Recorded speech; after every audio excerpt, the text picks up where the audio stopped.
আমি করব আজকে চিকেন বারবিকিউ, অল্প পরিমাণে করব।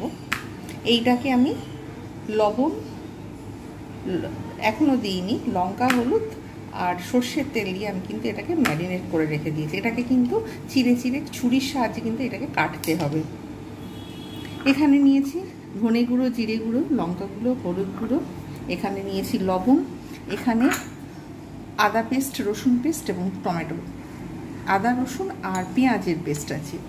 এটা নিয়েছি বারবিকিউ মশলা, যে কোনো দোকানে অ্যাভেলেবেল। এটা নিয়েছি টক দই, আমুলের টক দই ব্যবহার করেছি। আর এটা নিয়েছি পাতিলেবুর রস, এখানে ব্যবহার করব সয়া সস, এটা ভিনিগার, আর এখানে নিয়েছি টমেটো কেচাপ, আর এখানে নিয়েছি সল্ট। এইগুলো নিয়ে আজকে তৈরি হয়ে যাচ্ছে চিকেন বারবিকিউ। প্রথমে আমি আগে চিকেনটাকে ভালোভাবে চিড়ে চিড়ে কেটে নেব, যাতে ওর মধ্যে মশলাগুলো খুব সুন্দরভাবে ঢোকে। যাই হোক, আমি আগে কেটে নিয়ে তারপর দেখাচ্ছি। এবারে আমি প্রসেসিংটা দেখাবো। সব কিন্তু এই যে এরকম করে করে কেটে ফেলেছি, একদম পুরো চিড়ে চিড়ে নিয়েছি। এইবারে আমি পাত্রের মধ্যে নিয়ে নেব দই, টক দই এখানে ব্যবহার করেছি। তারপরে ধনে গুঁড়ো, জিরে গুঁড়ো, লঙ্কা গুঁড়ো, হলুদ গুঁড়ো নিয়ে নিলাম সব। তারপরে এখানে নেব বারবিকিউ যে মশলাটা, সেইটা রেখে দিয়েছিলাম, সেইটা নেব।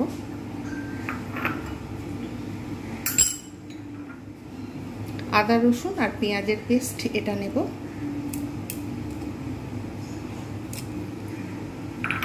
তারপরে এতেই দিয়ে দেবো যে লেবুর রসটা নিয়েছিলাম, সেই লেবুর রসটা, একটা গোটা লেবুর রস আমি কিন্তু এখানে ব্যবহার করেছি।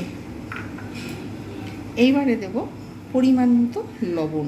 যে যেরকমভাবে লবণ খায়, বেশি লবণ দেওয়ার দরকার নেই, যে যেমন খায় সেরকমভাবে লবণ দেবে।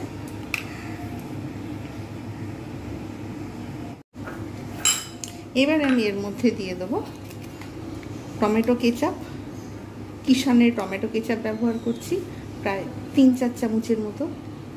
একটু বেশি করে দেব, কালারটাও সুন্দর আসবে। আমি আলাদা করে ফুড কালার ব্যবহার করছি না।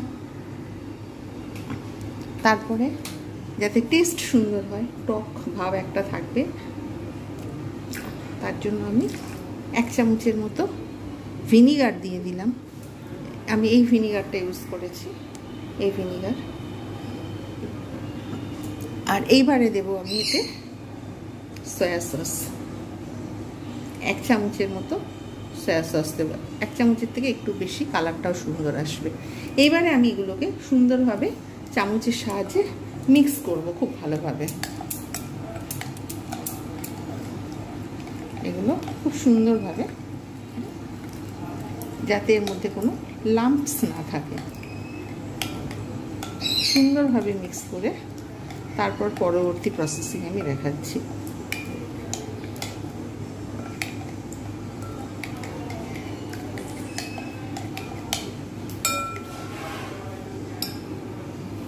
এরকমভাবে বেশ কিছুক্ষণ ধরে মিক্স করতে হবে।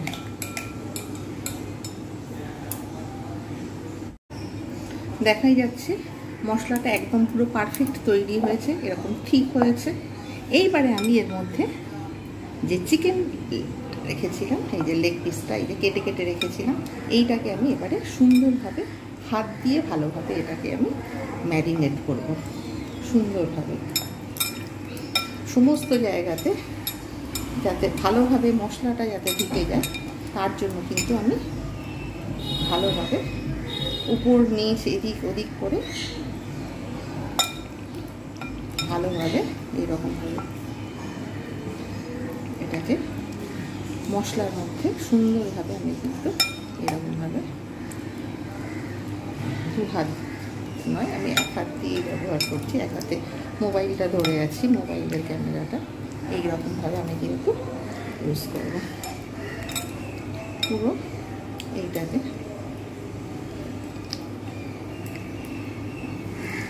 আর একটা ছোটো টুকরো আছে, ওটাকেও দিয়ে দেবো, ওটাকেও সেম প্রসেসে আমি কিন্তু এটাকে ম্যারিনেট করবো।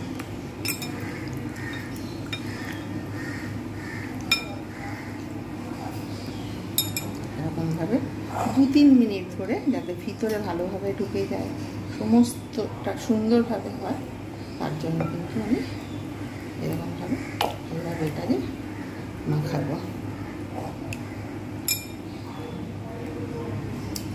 এইভাবে ম্যারিনেট করে আমি নর্মাল, বাইরে থাকলে 2 ঘন্টা কোনো অসুবিধা নেই, কিন্তু আমি যেহেতু 7-8 ঘন্টা রাখবো, তাই আমি এটাকে নর্মাল ফ্রিজের মধ্যে রাখবো। তারপরের প্রসেসটা আবার পরে দেখাবো। ঠিক এই রকমভাবে আমি কিন্তু রেখে দিলাম। মশলা পুরো মাখিয়ে সুন্দর করে এদিক ওদিক করে এটা কিন্তু সোক করবে, এবং মশলার যে ফ্লেভারটা এটা কিন্তু সম্পূর্ণভাবে টেনে নেবে, আর খেতেও খুব ভালো হবে, সফটও হবে। ভিনিগার রয়েছে, পাতিলেবু রয়েছে। ভিনিগার সবসময় নরম করে দেয়, সফট করে দেয়, খাবারটাকে জুসি করে দেয়। আর পাতিলেবু রয়েছে, এর যে আঁশ গন্ধ সেইটা কিন্তু কাটিয়ে দেবে, একটা অন্য টেক্সচার আসবে। এইরকম কন্টিনিউ এরকমভাবে মাখানো হয়ে গেছে। এইবারে আমি এইটাকে আমি কোনো কিছু একটা দিয়ে ঢাকা দিয়ে দেবো।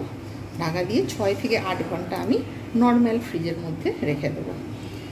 ঠিক এইরকমভাবে এটা আমি এবারে জাস্ট নর্মাল ফ্রিজে রেখে দেবো, আর কিছু করবো না। 6টা ঘন্টা, 4 ঘন্টা ছিল ফ্রিজের মধ্যে নর্মাল টেম্পারেচারে, ফ্রিজের যেটা নর্মাল টেম্পারেচার সেইটা, আর 2 ঘন্টা আমি বাইরে রেখেছিলাম যাতে হোম টেম্পারেচারে চলে আসে, বা রুম টেম্পারেচার যেটাকে বলা হয়, আর নর্মাল ফ্রিজেতেই ছিল। যাই হোক, এটা কত একদম পুরো নরমও হয়ে গেছে, আর এই মশলাগুলো রয়েছে, বোঝাই যাচ্ছে ঠিকঠাক হয়েছে। এইবারে এটাকে আমি প্রসেসিং করব। যাই হোক, হয়ে গেছে। আর এইখানে রয়েছে সাদা তেল, এখানে একটু নিয়ে নিয়েছি আলু, কিন্তু সেটা এখন আমি বলবো না, সাসপেন্সে থাক। যাই হোক, এইবারে আমি ফ্রাইং প্যান বসাবো। ফ্রাইং প্যান বসিয়ে দিয়েছি, এখানে একটা লবঙ্গ লাগিয়ে দিয়েছি যাতে না গন্ধটা বেরিয়ে যায়। এবারে আমি এর মধ্যে তেল দেব, প্রয়োজনে কম বেশি করব, কিন্তু আমি একসঙ্গে অনেক তেল আমি দেব না। এটাকে সুন্দরভাবে ব্রাশ করে নেব, সুন্দরভাবে ফ্রাইং প্যানটাকে।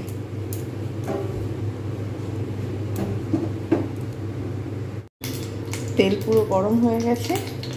এইবার আমি আস্তে আস্তে করে এটা চিজটা আমি দিয়ে দেবো এতে, একদম আঁচ কমানো থাকবে। আর এর সঙ্গে একটা ছোটো টুকরো ছিল, সেটাও আমি এক পাশে দিয়ে দেবো। তো দিয়ে দিয়েই আমি কিন্তু এখন নাড়বো না, জাস্ট একটু ঢাকা দেবো। একটা লবঙ্গ দিয়ে রেখে দিয়েছি এখানে, যাতে না সমস্ত গন্ধটা বেরিয়ে যায়। একটু অপেক্ষা করব, আবার এক পিঠ হয়ে গেলে আবার আরেক পিঠ উল্টে দেবো। এইভাবে বেশ কিছুক্ষণ নাড়াচাড়া করতে হবে। 2 মিনিট পর ফিরে এসেছি, দেখা যাক কীরকম রয়েছে। এর থেকে অলরেডি জল ছাড়তে শুরু করে দিয়েছে, তাই আমি কী করবো, এবারে এটাকে এক পিঠ যেহেতু কিছুটা হয়েছে, তাই আমি উল্টে দেবো। তেল রয়েছে যথেষ্ট, এটা কম বেশি কতক্ষণ হবে সেটা বলা যাচ্ছে না। এমনিতে চিকেন নরম হয়ে গেছে, ভিনিগার ছিল, পাতিলেবু ছিল। আমি একদম লো ফ্লেমে কিন্তু এটা রান্না করব, এটা কিন্তু একদম হাই ফ্লেমে হবে না, লো ফ্লেমে একদম ধীরে ধীরে রান্নাটা হবে। একবার উল্টে দিলাম, আবার 3-4 মিনিট পরে আবার ফের আসবো। এর যে জলটা বেরোবে তাতেই রান্নাটা হবে, এতে কিন্তু আলাদা করে কোনো জল কিংবা অন্য কোনো কিছু দেওয়ার দরকার নেই। এবার 3 মিনিট পর আমি ফিরে এলাম, দেখবো কীরকম অবস্থায় এটা রয়েছে। আচ্ছা, এর থেকে কিন্তু প্রচুর পরিমাণে জল ছেড়ে দিয়েছে। এখন কিছু লাগবে না, মশলাটা শুকোবে, এটা একদম শুকোবে। এক পিঠ এদিক ওদিক করে আমাকে মাঝে মাঝে উল্টে উল্টে দিতে হবে, যাতে মশলাটা না ধরে, আমাকে সেদিকে কিন্তু খেয়াল রাখতে হবে। যার জন্য আমি একটু মাঝে মাঝে নেড়ে দেবো।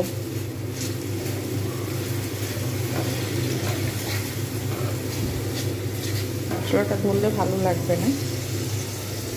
বারবিকিউয়ের প্রধান মূল হলো স্মোকি যে ফ্লেভারটা, স্মোকি ফ্লেভারটা না থাকলে কিন্তু বারবিকিউ মোটেও ভালো লাগে না।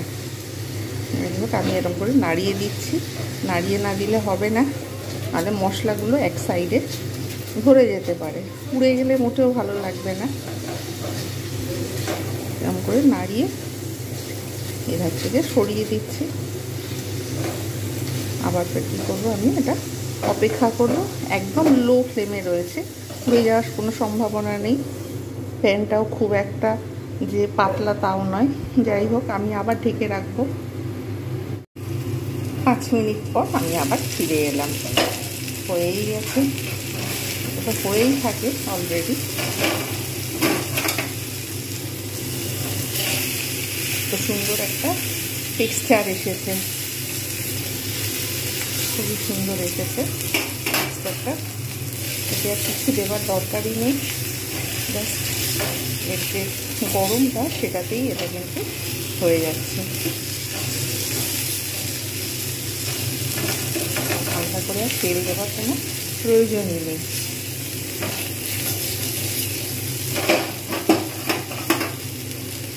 আমি আরেকটু আবার একটু এর তৈরি করে নাড়িয়ে নাড়িয়ে দেব।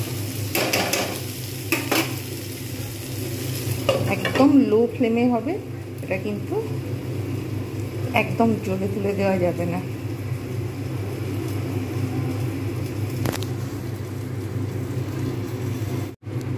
এবারে আমি খুলবো। হয়েই গেছে, দেখে বোঝা যাচ্ছে কালারটা। সুতরাং এটা আমি আর কিছু করবো না, ব্যাস। এইবারে একটা প্রসেস করতে বাকি রয়েছে। আমি গ্যাস ওভেন আমি বন্ধ করে দেবো। ওভেন বন্ধ করে দিলাম।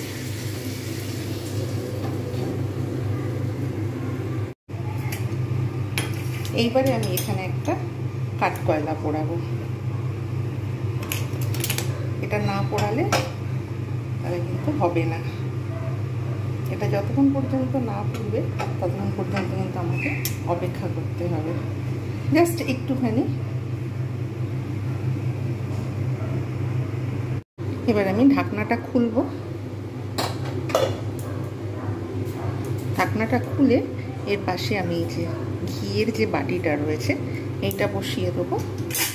আর এখানে যে কয়লাটা রয়েছে, এই কয়লাটা আমি আস্তে করে নিয়ে আমি বসিয়ে দেবো। বেশ, এই যে আস্তে আস্তে এর যে স্মোকি ফ্লেভারটা এটা কিন্তু আসতে শুরু করবে। আমি এখানে লবঙ্গ দিয়ে ঘিরে দিয়েছি। যতক্ষণ পর্যন্ত না কমপ্লিট হচ্ছে ততক্ষণ পর্যন্ত আমি অপেক্ষা করবো। এর মধ্যে অল্প অল্প করে দেখা যাচ্ছে যে ধোঁয়াটা হচ্ছে, ওই ধোঁয়াটাতেই কিন্তু ওর ওই স্মোকি ফ্লেভারটা আসবে। অন্তত 10টা মিনিট ঢেকে রাখতে হবে, 10টা মিনিট খোলা যাবে না। তারপর যখন হয়ে যাবে আমি সার্ভ করে দেখাবো কীরকম হয়েছে। এই স্মোকি ফ্লেভারটাই মেন বারবিকিউয়ের। এর মধ্যে যে মশলাটা ছিল এইটা আমি কিন্তু এবারে এর মধ্যে এটা ভালোভাবে কষে নেব। কষে নিয়ে এতে একটু আলু দিয়ে দেবো। তাহলে কি হবে, এটা কিন্তু রুটির সঙ্গে খুব সুন্দর লাগবে। মশলাটা অন্য কোনো কিছুতে দেওয়ার দরকারও নেই, কোনো কিছু করারও দরকার নেই। মশলাগুলো কি সুন্দরভাবে কষা হচ্ছে, কষা হয়ে গেছে। জাস্ট এবার এতে কিছুই দিতে লাগবে না, জাস্ট একটু বয়েল করার জন্য জাস্ট একটু জল দিয়ে দেবো।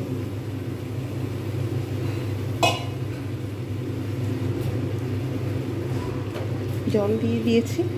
এবারে একটু নাড়িয়ে নেব। অলরেডি ফুটছে। মধ্যে আমি আলু যে সিদ্ধ করে রেখেছিলাম সেই আলু সিদ্ধগুলো এতে জাস্ট দিয়ে দেবো, একটু নেড়ে নেব।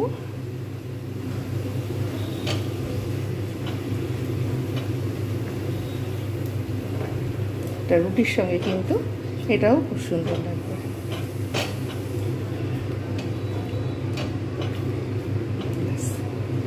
এইভাবে আমি এবারে সার্ভ করব।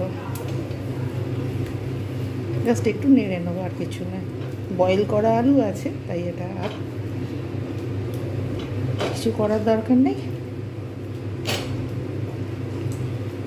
এবারে আমি গ্যাসটা বন্ধ করে দিলাম।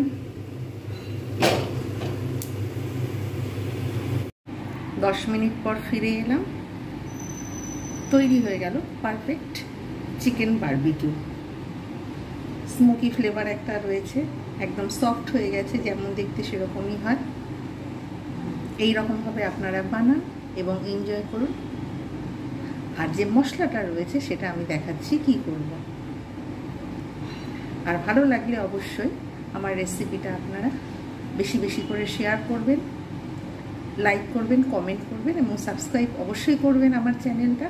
আমি এতে আরও উৎসাহ পাবো এবং নতুন নতুন ভিডিও আনবো। সকলে ভালো থাকবেন, সুস্থ থাকবেন। ধন্যবাদ।